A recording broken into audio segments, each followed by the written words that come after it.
Olá, meu nome é Flávio Falcone e Descomplicando a Palavra é meu podcast.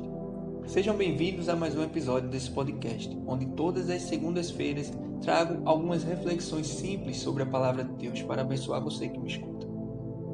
No tema de hoje, vamos falar de uma história muito conhecida, que está no Evangelho de Lucas, no capítulo 7, versículos do 1 ao 10.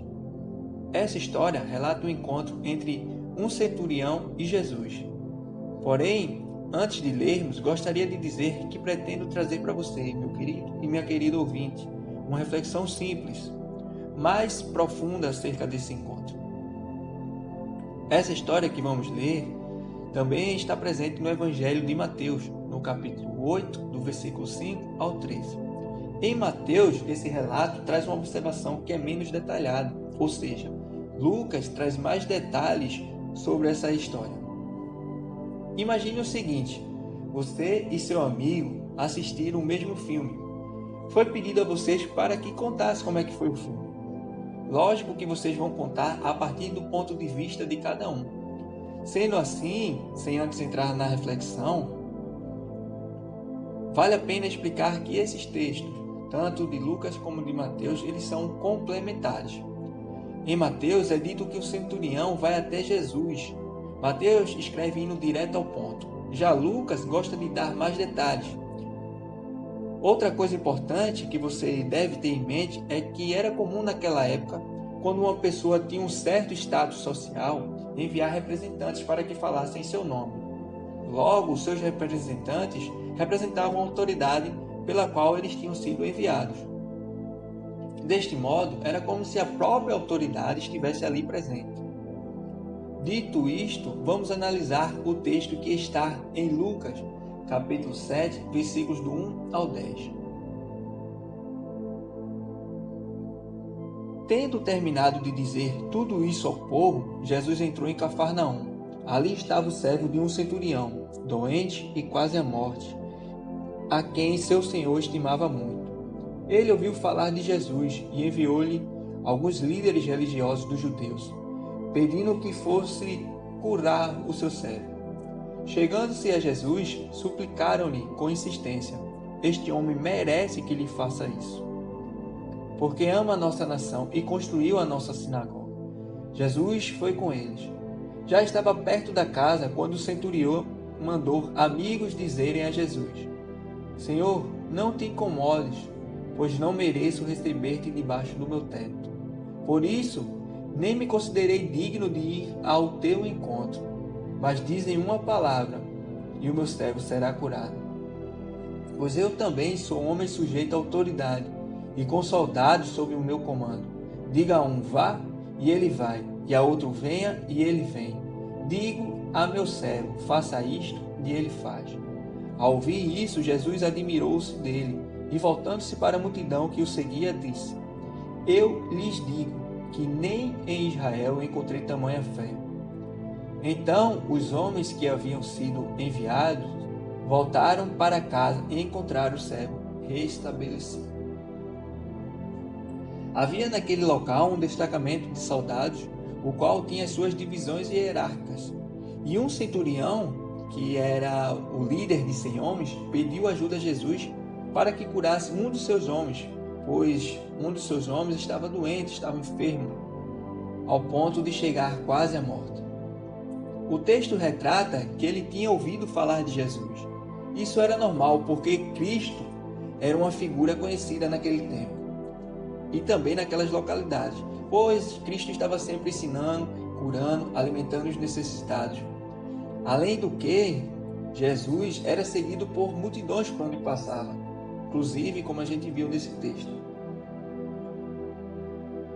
Diante disso e também da falta de uma medicina mais assertiva naquela época, muitas pessoas recorriam aos profetas para serem curadas ou curarem seus familiares e amigos, por aí vai. Só que para aquele centurião, esta prática de recorrer a um profeta não era algo comum, pois ele era um soldado romano, onde tinha na figura do imperador o seu Deus. Em contrapartida, os judeus tinham as suas próprias práticas, e aquele centurião sabia que, pela tradição judaica, ele não seria tão bem visto, pois Os judeus entendiam que Deus era o seu próprio Deus e de mais ninguém, e de nenhuma outra nação. E com isso, de certa forma, na cabeça da maioria dos judeus, Deus só poderia ajudar o seu povo. No versículo 3, diz que aquele centurião enviou primeiramente alguns líderes religiosos para suplicar a Cristo que ele curasse aquele cego. Na Bíblia, da versão NVI, no versículo 4, diz assim: este homem merece que lhe faças isso, porque ama a nossa nação e construiu a nossa sinagoga. Preste bastante atenção como os religiosos chegam e falam de merecimento por simplesmente algo que ele ajudou a construir, que no caso seria a sinagoga. Muita gente quer estabelecer uma relação com Deus em troca de favores, como se fosse um acordo. Por exemplo, dizem assim: Senhor, eu mereço que o Senhor me faça isto, pois eu ajudo os necessitados, eu respeito meu pai, eu respeito minha mãe, eu dou dízimo e por aí vai. Se realmente Jesus nos desse o que merecemos, nós não estaríamos aqui. Mas porque Ele é bom, é Ele quem morre em nosso lugar e derrama a sua graça sobre os seus filhos. Pois o que merecíamos de verdade é de Deus. E Ele, por seu amor, Ele nos dá a salvação. Agora, preste atenção na atitude daquele centurião. No versículo 6 ao 8, diz assim: Jesus foi com eles. Já estava perto da casa quando o centurião mandou amigos dizerem a Jesus: Senhor, não te incomodes, pois não mereço receber-te debaixo do meu teto. Preste atenção aqui nesse versículo que o centurião, ali representado por seus amigos, manda dizer a Jesus o seguinte: Senhor, não te incomodes, pois não mereço receber-te debaixo do meu teto. E continua: por isso nem me considerei digno de ir ao teu encontro. Note que aqui o centurião sai da sua posição, ele sai do seu status social e humildemente reconhece a figura de Cristo. Ele sabia a quem estava recorrendo. Provavelmente ele já devia ter ouvido falar de outras pessoas que pudesse, entre aspas, curar o seu servo. Contudo, ele recorre a Jesus Cristo, o único que poderia resolver aquela situação. Continuando a leitura, ainda no versículo 7, diz assim: mas dizem uma palavra, e o meu servo será curado. Versículo 8: pois eu também sou homem sujeito à autoridade e com soldados sob o meu comando. Que diga a um, vá, e ele vai, e a outro, venha, e ele vem. Digo ao meu servo, faça isto, e ele faz. Era algo comum no Antigo Testamento Deus curar as pessoas através dos seus profetas. Os profetas ali representavam uma forma de canal, de Deus para com as pessoas. E muitas vezes esses profetas, quando eles iam curar as pessoas, o profeta ele colocava a mão sobre as pessoas e as pessoas eram curadas. Mas note na atitude do centurião que ele acredita extremamente em Jesus, ao ponto de dizer que não seria necessário que Cristo fosse até lá, que Cristo fosse até sua casa. Bastava somente uma palavra de Jesus e o milagre seria realizado. É por isso que Cristo se admira dele e diz no versículo 9: eu lhes digo que nem em Israel encontrei tamanha fé. Há um ponto interessante aqui para a gente tratar também. Cristo, ele escolhe um povo para ser o Deus deles, e assim ele seria espelho para as outras nações. Mas nem para o povo que Deus escolheu para se revelar à humanidade, Cristo encontrou tamanha fé. É por isso que ele fica admirado. Em Mateus, no capítulo 8, versículo 13, Cristo fala assim: vá, como você creu, assim acontecerá. E na mesma hora, o seu servo foi curado. Diante de tudo isso que a gente leu aqui, desse relato, sabe o que aprendo? Aprendo que é necessário crer que Ele pode, mas que não necessariamente irá fazer todas as nossas vontades, pois é Cristo que detém o poder, e é Ele quem sabe o que é melhor para nós. Por isso, devo confiar, pois sei em quem tenho crido.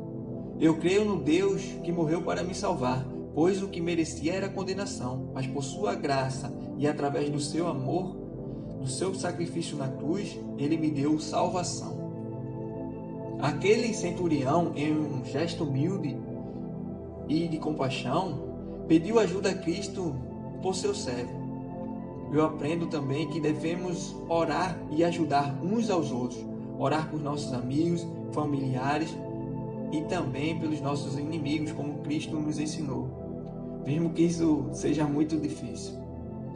Devemos pedir para que Deus nos ajude, que Deus nos dê força, pois Ele nos ajudará em nossas necessidades e não nas nossas vontades. Às vezes, a demonstração da fé verdadeira brota de lugares de onde menos esperamos e principalmente de situações em que nós não temos mais força, nós não suportamos. Cristo salvou a vida daquele servo. O próprio Cristo venceu a morte. Então não há nada que ele não possa vencer. Se hoje você está passando por uma situação difícil, em que não há mais possibilidades, onde se esgotou já todas as suas forças, saiba que você tem a quem recorrer. Ore a Deus, pois Ele é o Deus do impossível. Que o Senhor abençoe a sua vida, que você tenha essa fé que o centurião teve e que também desfrute da graça de viver com Cristo. O meu desejo é que você tenha uma excelente semana na companhia do nosso Senhor e Salvador. E até o nosso próximo encontro.